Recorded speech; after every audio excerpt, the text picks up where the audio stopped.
சையது அன்வருதீன்கிறவர் கேட்குறார் தொண்டியிலிருந்து, தொழுகையில் 4 சந்தர்ப்பங்களில் கையை உயர்த்த வேண்டும் என்று வந்துள்ளது. 4 சந்தர்ப்பங்கள் தொழுகையை தூக்கும் பொழுது, அந்த 4 சந்தர்ப்பங்கள் எதுன்னு கேட்டால், தொழுகையை தூக்கும் பொழுது 1, ருக்குவுக்கு செல்லும் போது உயர்த்தல் 2, ருக்குவிலிருந்து எழும்போது 3 என்று வந்திருக்கு ஹதீஸில். இந்த 3 நிலையும் ஒவ்வொரு ரக்காத்துக்கும் பொருந்துமா கேட்குறார்.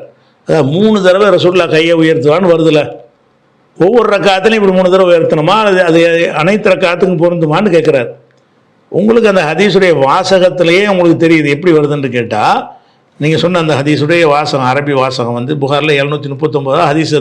அதில் என்ன வருதுன்னு கேட்டால், இதா தஹல ஃபி ஸலாத்தி, தொழுகையில் நுழையும் பொழுது, கப்பர, ரசூல் ஸல்லல்லாஹு அலைஹி வஸல்லம் தொழுகையில் நுழையும் பொழுது கப்பர, அல்லாஹ் அக்பர் என்று சொல்வார்கள்.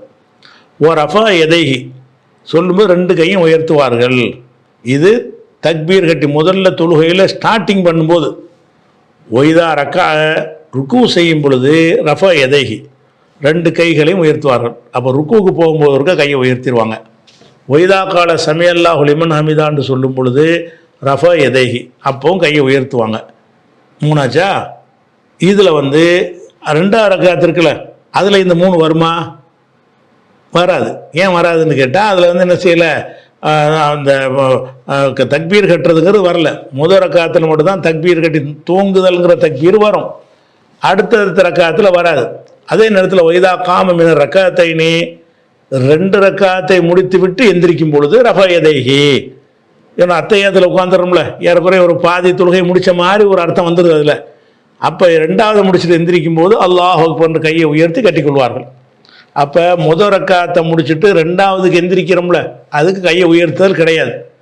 அப்போ அதில் 2 தடவை தான் கையை உயர்த்தல் வரும். முதல் ரக்காத்து செய்யலாம், முதல் ரக்காத்தை முடித்து சைதாவுக்கு போயிட்டான், சைதாவிலேருந்து எந்திரிக்கிறான், எந்திரிக்கும் போது சும்மா கையை கட்டிக்கிற வேண்டியதுதான். மறுபடியும் ருக்குவுக்கு போகும்போது கட்டணும், ருக்குலேருந்து எந்திரிக்கும் போது, அது 2 தான் எல்லா ரக்காத்துக்கும் வரும். முதல் ரக்காத்தில் மட்டும்தான் 3 வரும், 3ஆவது ரக்காத்துக்கும் 3 வரும். 3ஆவது ரக்காத்து 2 முடிச்சு 3க்கு எந்திரிக்கிறோம்ல, உட்காந்துட்டு எந்திரிக்கிறோம்ல அத்தையாத்தில், அப்படி வரும்பொழுது அந்த நேரத்துக்கு கையை உயர்த்தி கொள்ளணும் தக்பீர் கட்டுற மாதிரி. அதாவது 1ஆவது ரக்காத்தை முடித்து 2ஆவதுக்கு எந்திரிச்சோம்னா அப்படி எந்திரிச்சு சும்மா கையை கட்டிக்கிறணும். 2ஆவது முடித்து அத்தையாத்து ஓதிட்டு மறுபடியும் எந்திரிக்கிறோம்னா கையை உயர்த்தி கட்டி கொள்ள வேண்டும். அப்போ 1 விட்டு 1ன்னு கணக்கு. முதல் ரக்காத்துக்கு 3 தடவை கையை உயர்த்தணும், 2ஆவது ரக்காத்துக்கு 2, 3ஆவது ரக்காத்துக்கு 3, 4ஆவது ரக்காத்துக்கு 2, 1 விட்டு 1. அந்த மாதிரி தான் அந்த ஹதீஸுடைய வாசகத்திலே வருகிறது. அப்படி தான் உயர்த்தி கொள்ள வேண்டும்.